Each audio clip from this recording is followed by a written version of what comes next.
Daniel Duval débute sur grand écran en 1974 dans Le Voyage d'Amélie qu'il écrit et dont il assure lui-même la mise en scène. Lorsque, la même année, il devient pensionnaire de l'Académie de France à Rome, il y est le premier cinéaste. En 1975, il écrit et réalise L'ombre des châteaux avec Philippe Léotard, et obtient le deuxième prix au Festival de Moscou. Par ailleurs, il tourne sous la direction de Bertrand Tavernier, dans Que la fête commence, avant d'apparaître dans L'agression. 1975, de Gérard Pires et la comédie dramatique Va voir maman.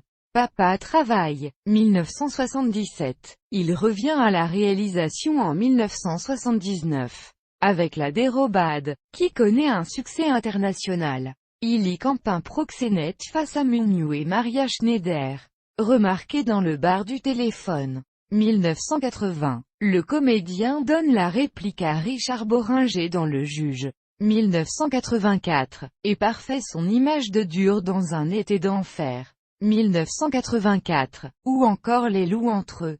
1985, de José Giovanni. En 1984, il est acteur, réalisateur et scénariste dans le téléfilm Un chien écrasé tourné dans le cadre de la série télévisée Série Noire. Après une longue période d'absence à l'écran, Daniel Duval effectue son retour au cinéma d'auteur dans la deuxième moitié des années 1990. Il est, pour Sandrine Vesset, le mari imprévisible et le père inconséquent de Y. Aura-t-il de la neige à Noël? 1996, un gangster pour Xavier Duringer dans J'irai au paradis car l'enfer est ici.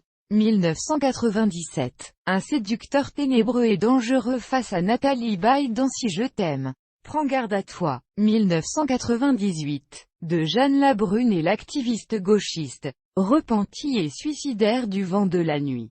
1999, de Philippe Garrel, entre deux passages chez Michael Haneke. Le temps du loup est caché. Il revient à son genre de prédilection, le polar, pour les besoins de Total Keops. 2002, Gomez et Tavares. 2003, et 36 quai des Orfèvres. 2004, avant de jouer la carte de l'émotion aux côtés de Melville Poupeau dans Le temps qui reste. 2005, de François Ozon, ne délaissant pas pour autant la réalisation.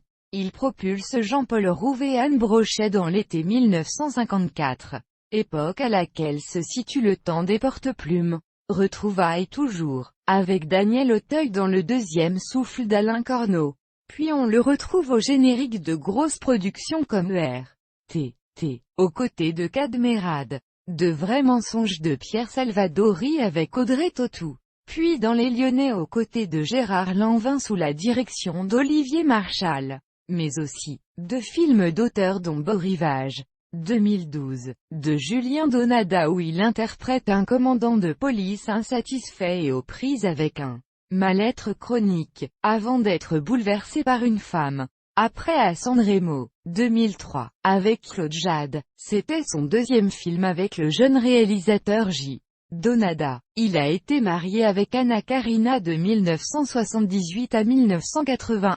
Il devait jouer le rôle de Franck Koskas dans la saison 2 de No Limites et avait commencé à tourner les 2 premiers épisodes, mais la déclaration de la maladie l'a arrêté. L'acteur Tchéky Cario a accepté de le remplacer au pied levé. Ref, souhaité.